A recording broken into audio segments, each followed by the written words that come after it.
The wind carried the scent of rain and earth across the high desert that evening. Whispering through the brittle grass and lonely cottonwoods, the horizon burned with the orange glow of a dying sun, casting long shadows across the land that had once belonged to the Apache.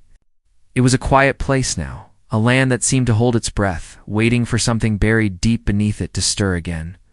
On the edge of that vast silence, a wagon rolled slowly along a dirt road that twisted between dry gullies and red rock.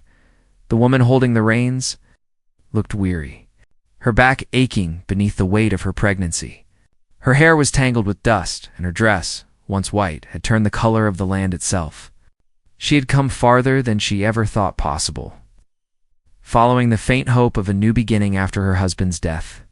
The small ranch they had dreamed of building now stood half-finished on land that most folks around these parts said was cursed, but she had never been one to listen to ghost stories. She believed in work, in prayer, and in the promise that the soil could still feed life if one had the courage to tend it. As the wagon creaked past an old dry wash, the mule stumbled, pulling the wheel into a deep rut. She climbed down, holding her belly with one hand, and tugged at the rein. The mule wouldn't move. Its ears twitched, nostrils flaring, eyes rolling toward the ground beside the road. Then she saw it, a mound of disturbed earth, half hidden by weeds and a broken branch. The ground looked freshly turned, darker than the rest of the dry soil. She thought at first it might be an animal's grave, or the remains of some settler buried without a marker, but something about it felt wrong. The wind had stilled completely. Even the insects seemed to have gone quiet. She knelt carefully, using a spade to move aside the loose dirt. The deeper she dug, the stronger the smell of dust and clay grew. Then her spade struck something solid. Not a rock, not wood, something softer. Her breath caught as she brushed the dirt away with trembling hands. Revealing skin the color of the land, streaked with red earth, a man's arm sinewy and still warm beneath the soil. She stumbled back, heart pounding, her mind refusing to believe what her eyes saw. But the fingers twitched, curling slightly. And she let out a gasp that broke the heavy silence. With a surge of fear and pity, she dug faster. Bit by bit, the man's body came free from the grave. He was an Apache, his long black hair matted with dust, his chest barely rising with each shallow breath. Someone had tried to bury him alive. There were no ropes, no bindings, just the earth itself pressed over him as if the land had tried to swallow him whole. She tore open her canteen and poured the last of her water over his lips. His eyes fluttered open, dark and fierce like embers beneath ash. For a long moment, he stared at her, silent and unblinking. She felt something ancient pass between them, fear, awe, and something like recognition. She wanted to run. Every story she'd ever heard about the Apache flashed through her mind, the raids. The vengeance, the warnings passed from one settler to another about never crossing their sacred ground. But there was something in his eyes that held her still. He was alive, barely, and she couldn't walk away. Not when she carried life inside her, too. So she stayed, her hands shaking as she helped him sit up. He didn't speak. He only looked around as if searching for something lost. When he tried to stand, he collapsed, his strength gone. She wrapped him in a blanket and told herself she'd get him to her cabin, just until he could breathe on his own. After that, he'd leave, and this would all be behind her. By the time she reached the small cabin, night had fallen over the land. The moon hung low, turning the desert silver. She built a fire, laid him near it, and watched as the flickering light revealed the lines of his face, proud, wounded, human. She noticed the scars on his arms, old and deep, like marks of battles fought long ago. When she pressed a damp cloth to his forehead, he winced but didn't pull away. His voice, when it finally came, was low and rough, words spoken in a language she couldn't understand. Yet his tone was steady, like a prayer or a warning. Outside, the coyotes began to howl. The sound carried across the empty hills, rising and falling like a chant. The woman wrapped her shawl tighter, glancing toward the window. She told herself it was just the night sounds of the wild, nothing more. But the man's eyes opened again, and for the first time, she saw real fear there. He said something again, louder this time, and pointed toward the west. Then he struggled to sit up, his hand gripping her arm with surprising strength. She didn't understand the words, but she understood the urgency. Something was coming. The next morning, the sky was bruised with storm clouds. She stepped outside to gather wood, feeling the uneasy quiet around her. No birds sang. No wind stirred. It was as if the earth itself was holding its breath. She glanced back toward the cabin, where the Apache still lay weak but awake. For a moment, she wondered who had buried him and why. What kind of men would do that, and whether they'd come back to finish what they started, as she bent to pick up a fallen branch. She noticed hoofprints near the edge of her property. They were fresh to fresh. The soil was still wet where the horses had turned. She followed the tracks a few steps before stopping. They led toward the hills, then vanished into the brush. Her heart began to race. Outlaws roamed these parts, and she knew the soldiers sometimes rode out to hunt Apaches who had escaped their camps. If either kind found out she had helped one, she could lose everything, her home, her land, maybe even her child. Inside, the man tried to stand again. His strength was returning faster than she expected. He looked around the small cabin, his gaze falling on the cross above the doorway, the rifle near the hearth, the unfinished cradle in the corner. His eyes softened slightly when he saw the cradle. He said a single word she couldn't make out, then touched his chest and whispered something that sounded like thanks. She didn't answer, unsure if he understood her language any better than she did his. But there was a shared silence between them that said enough to strangers. Both trying to survive on a land that had already taken too much. That night, she couldn't sleep. The wind had risen, carrying with it the faint drumming of thunder, or what she thought was thunder. But it came in a steady rhythm, distant yet deliberate, like the beat of hooves or the echo of something older. She rose and looked out the window. Far off, near the horizon, a faint glow moved across the plains. Fires. More than one. She turned toward the man who was already awake, eyes fixed on the same light through the window. He said something quietly, and though she couldn't understand the words, she felt the meaning in her bones. Whatever she had unearthed from that grave was more than a man. It was a wound reopened, a memory the land itself had tried to bury. The war she thought was long over might not have ended at all. As lightning split the sky, she realized the earth she had chosen to call home was about to demand its price. And somewhere in the shadows of the hills, that price was already riding toward her. The storm rolled in before dawn, painting the sky with heavy clouds that swallowed the stars. The woman woke to the sound of the wind pushing against the walls, shaking loose bits of dust from the rafters. The fire had burned low, throwing weak orange light across the small cabin. The Apache sat near it, silent, sharpening a piece of flint with movements so steady and precise that they almost looked ritualistic. She watched him from her bed, her hand resting on her swollen belly. He didn't look at her, but she could feel that he knew she was awake. For a moment, she thought about asking his name, but the words caught in her throat. They had no common language, and yet something about his presence already spoke more than names could. There was strength in his stillness, a kind of patience that made the air itself feel heavier. She wondered what kind of pain had driven him to this moment, buried alive, left for dead, and what kind of men had done it. When he finally turned his gaze toward her, he pointed to himself, said a short word, then touched his chest again. She guessed it was his name, though she couldn't repeat it properly. Then he pointed to her. She hesitated before saying her own name softly. He nodded once, his expression unreadable, and turned back to the fire. Somehow that small exchange felt like a fragile thread of understanding between them. She rose carefully and went to prepare a bit of breakfast. A few hard biscuits and dried fruit. All she had left until she could reach the trading post again. When she handed him a piece, he accepted it with quiet dignity, nodding slightly before eating. His hands were scarred and rough, like they had known both weapon and hardship. She noticed a small pendant tied around his neck, carved from bone and shaped like a hawk. It looked old, older than either of them. She wondered if it was a sign of his people, a symbol of something sacred. The morning passed with uneasy calm. The wind died down, but the air outside carried the smell of rain mixed with smoke. She stepped out to check the horizon and froze. Far to the west, thin columns of smoke curled upward into the gray sky. It wasn't the work of a single fire. There were several lined up like a warning. She felt a chill run through her. Whoever had lit those fires wasn't far, and they were sending a message. When she returned inside, the Apache was standing, his strength returning faster than she could have imagined. His posture was rigid, his eyes narrowed toward the direction of the smoke. He said something in a low voice, then reached for the rifle leaning near the hearth. She moved quickly, placing herself between him and the weapon.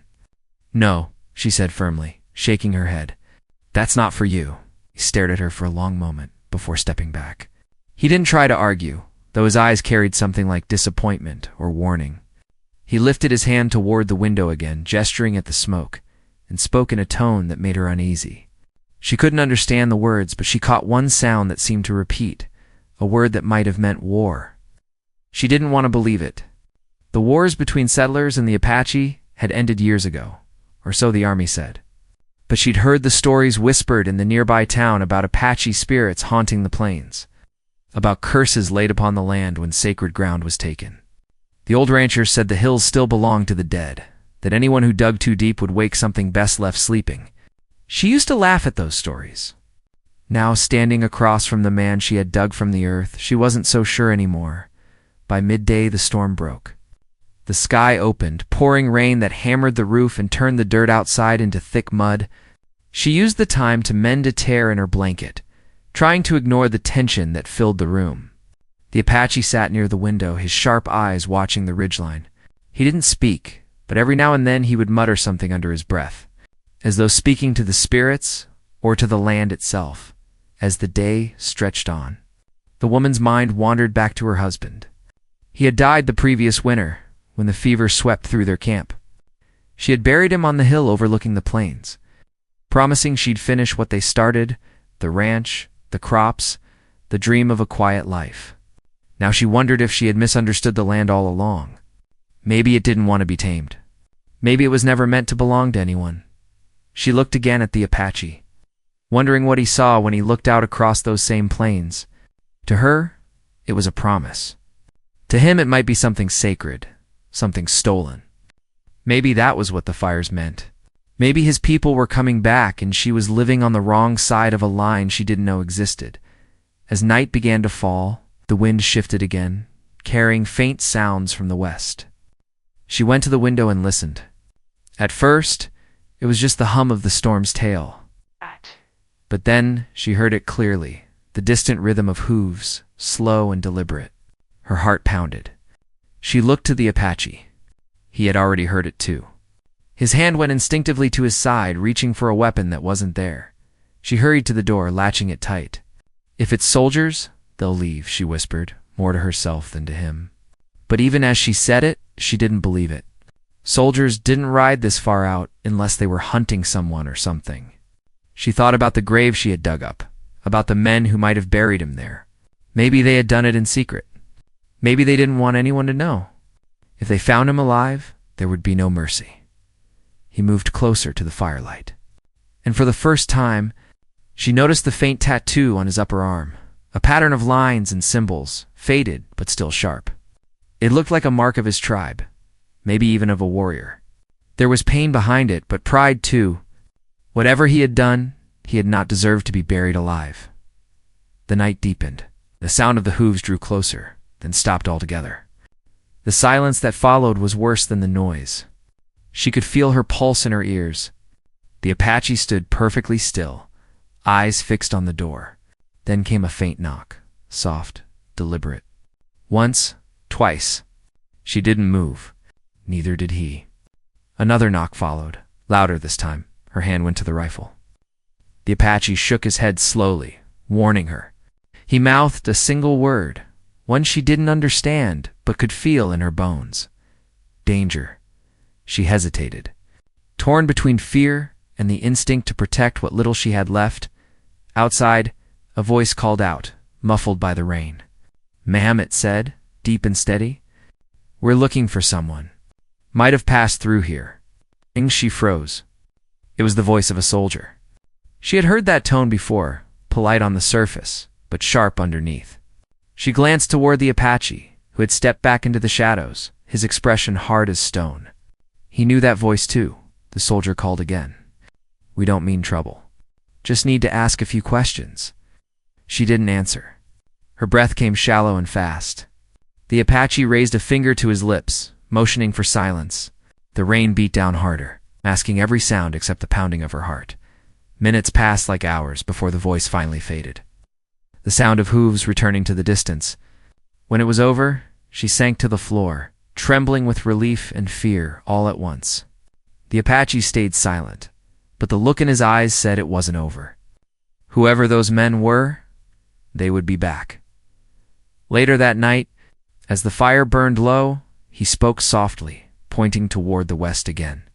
His voice carried both warning and sorrow. Though she couldn't understand his words, she sensed what he meant. The land was waking up, the land and the people buried beneath it. As she listened to the wind shift through the cracks of the cabin, the unease settled deeper into her chest. Somewhere in that vast darkness beyond the hills, the world she thought she knew was changing.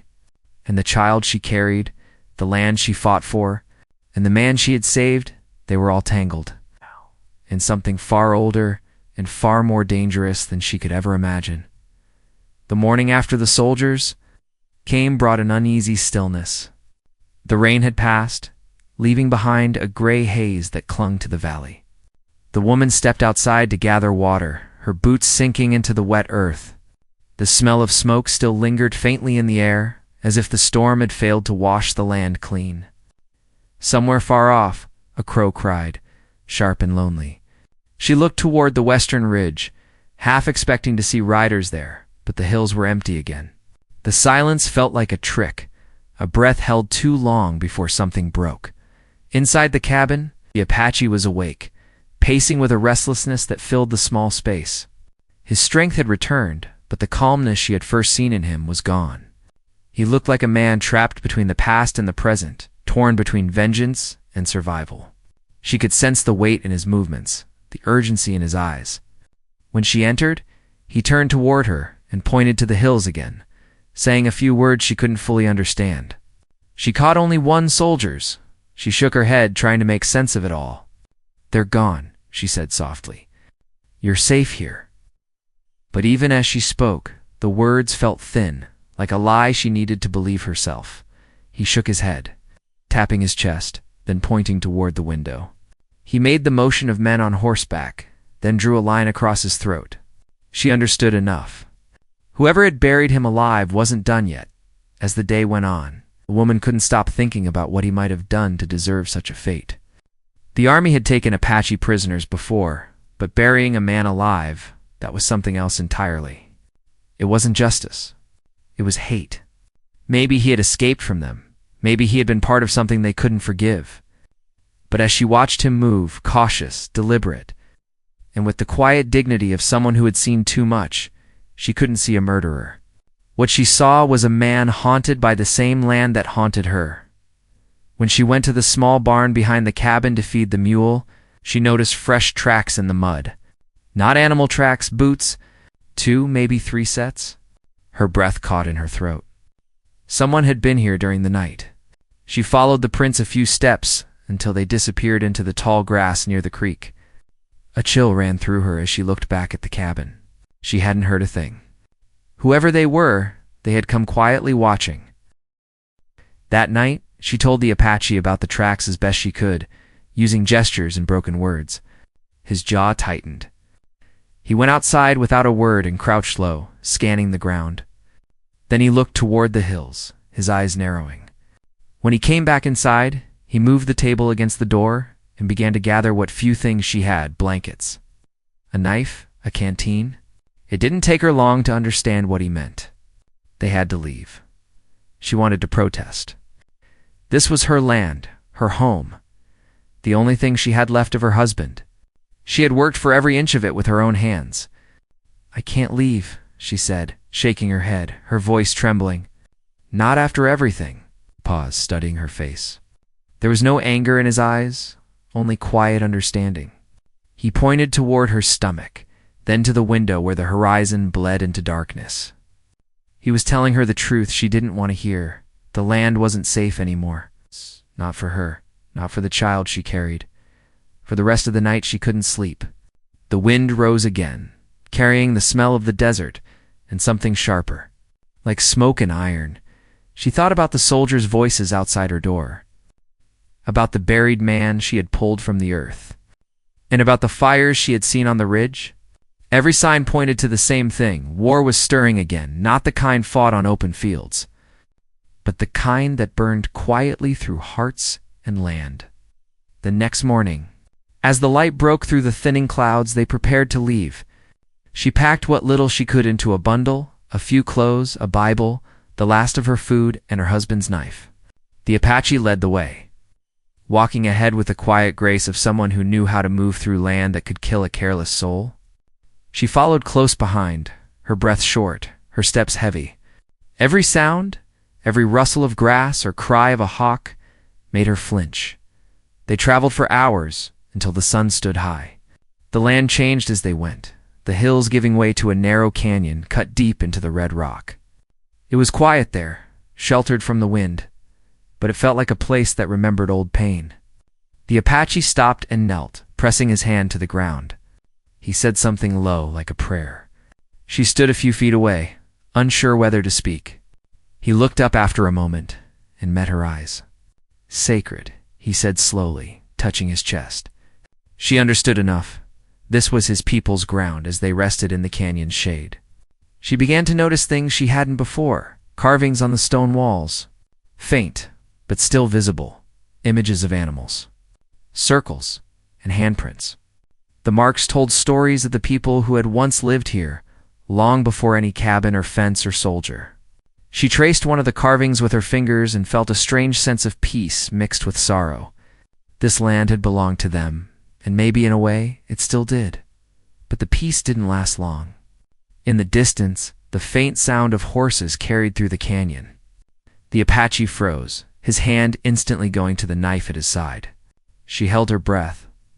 The sound grew louder, echoing off the rock walls. They were being followed.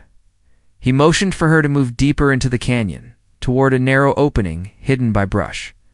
She hesitated only for a moment before obeying.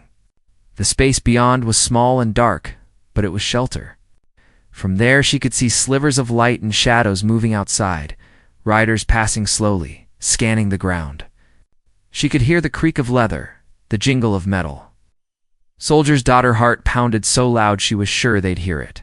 She pressed a hand over her mouth, holding still. The Apache didn't move. He watched them with steady eyes, waiting. One of the men dismounted, walking a few steps closer to the spot where they had stood minutes earlier. The soldier bent down, examining the tracks. "They came this way," he said. Another voice answered, rough and impatient. "Then we'll find them.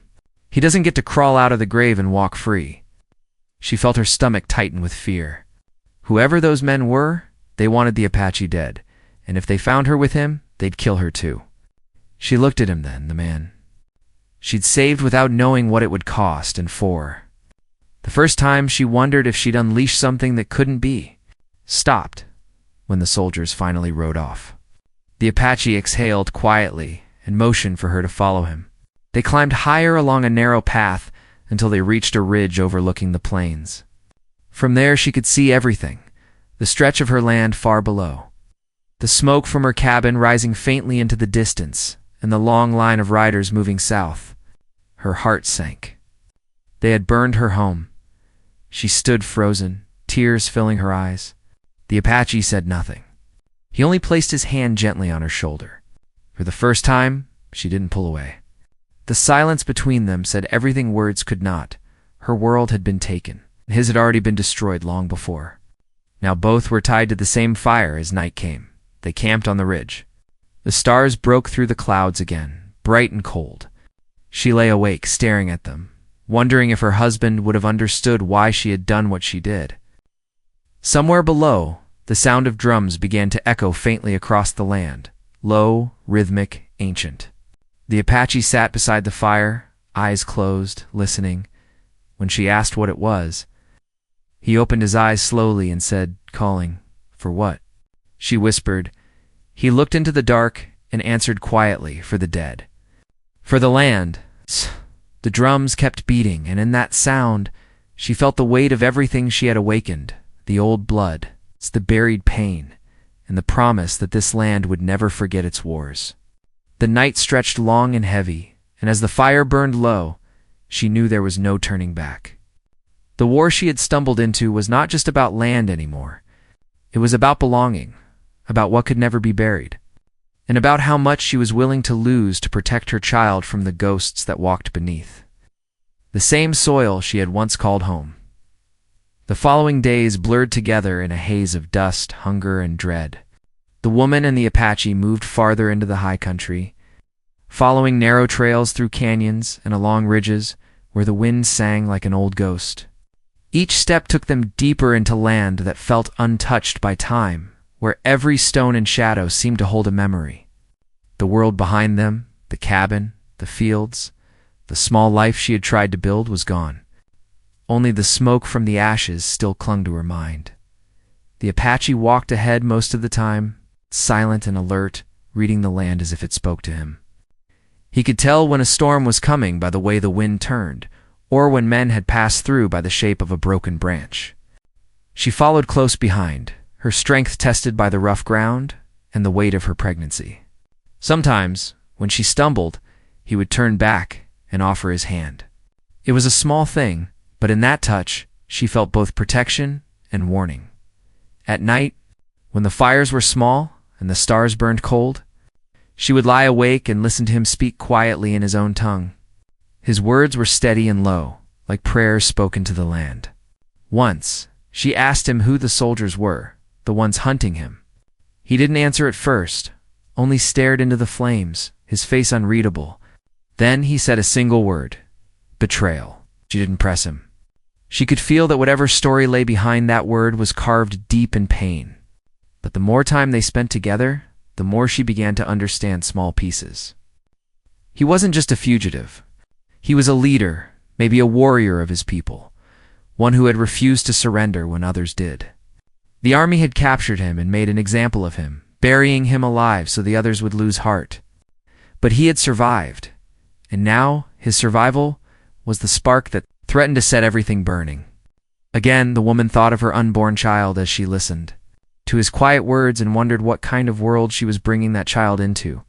The war between settlers and Apache wasn't her fight, but now she was caught in it, body and soul.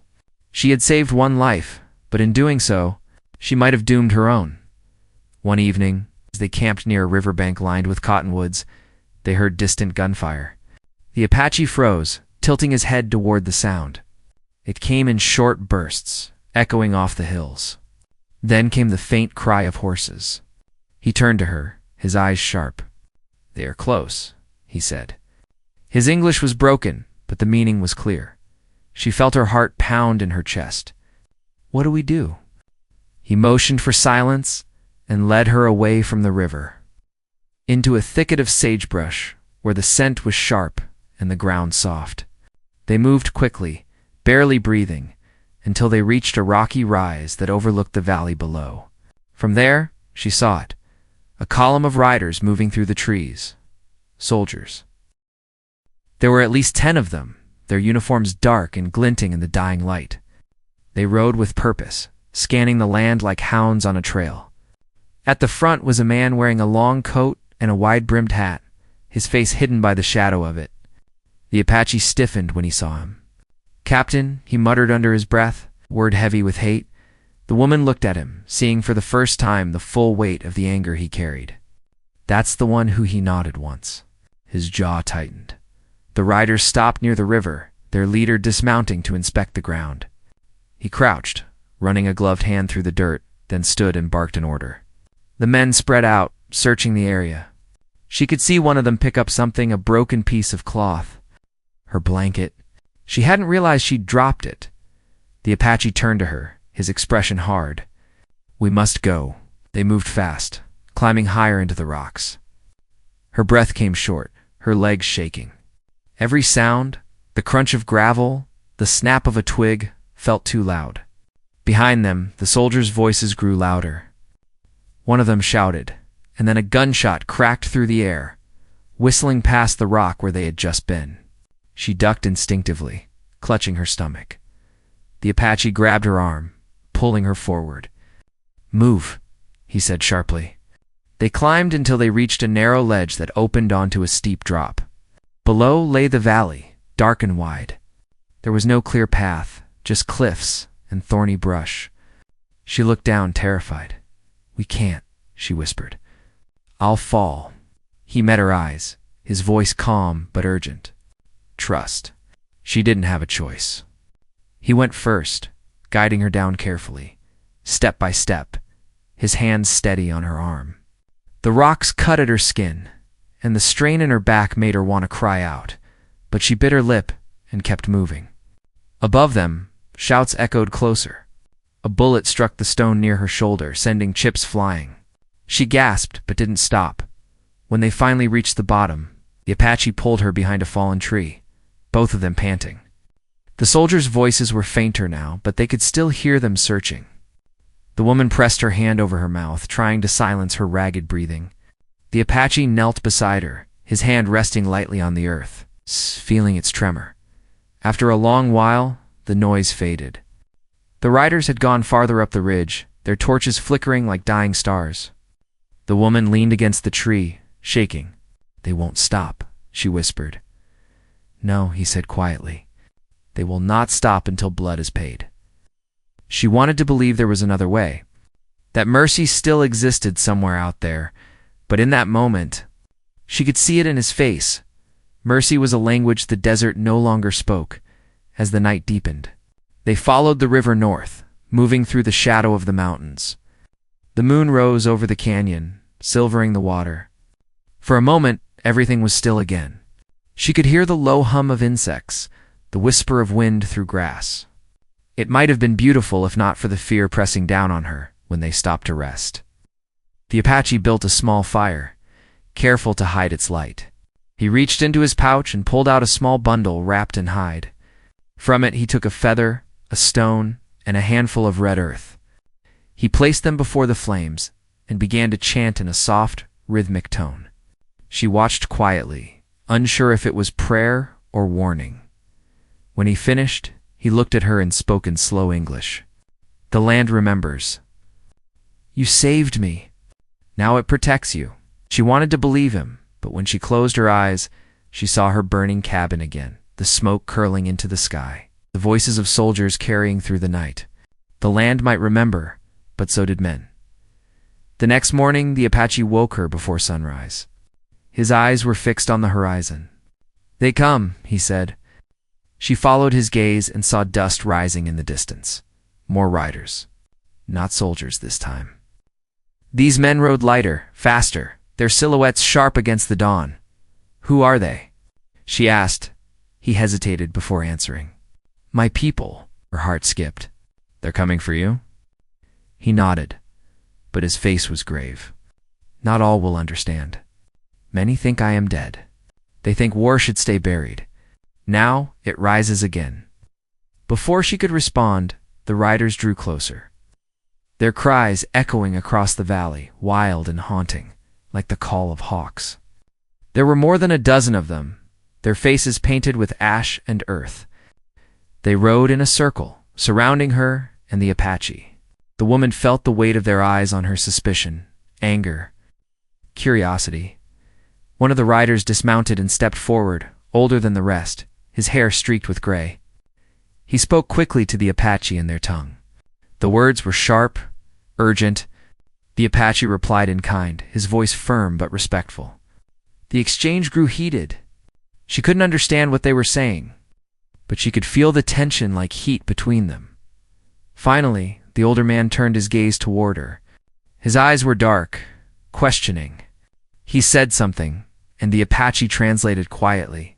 "He asks why you helped me." The woman swallowed, her voice small. "Because you were alive." The elder studied her for a long moment, then looked back at the Apache and spoke again, slower this time. When he finished, the Apache's expression hardened. "He says the soldiers come with fire. They take more land. He says your child is born on stolen ground." Her chest tightened. "What does that mean?"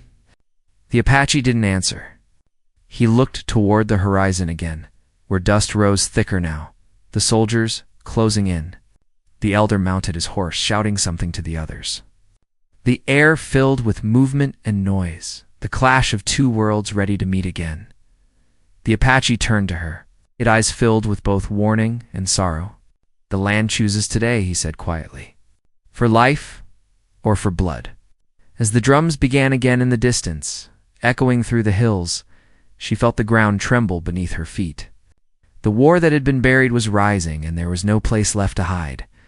The wind carried the sound of the soldiers' rifles and the riders' cries, blending into one relentless storm. Somewhere in that chaos, her fate and her child's were about to be decided. The world was holding its breath. She could feel that the moment before everything broke had finally come. The sun rose quietly over the desert, painting the land in shades of red and gold. The storm that had shaken the valley the night before was gone, leaving behind a heavy silence that settled over the hills and the scorched earth. The woman stood beside the fallen warrior, her dress torn, her hands trembling, and her belly heavy with life. The battle had ended, though the echoes of it still hung in the air. Smoke drifted from what was once her home, and the land that had been her world now felt like a stranger's place. She watched the horizon as if waiting for a sign that it had all been worth it, that the sacrifice had meaning. The Apache lay beside her, weak but alive. His breathing was shallow, but his eyes were open, watching the sky with a strange calmness.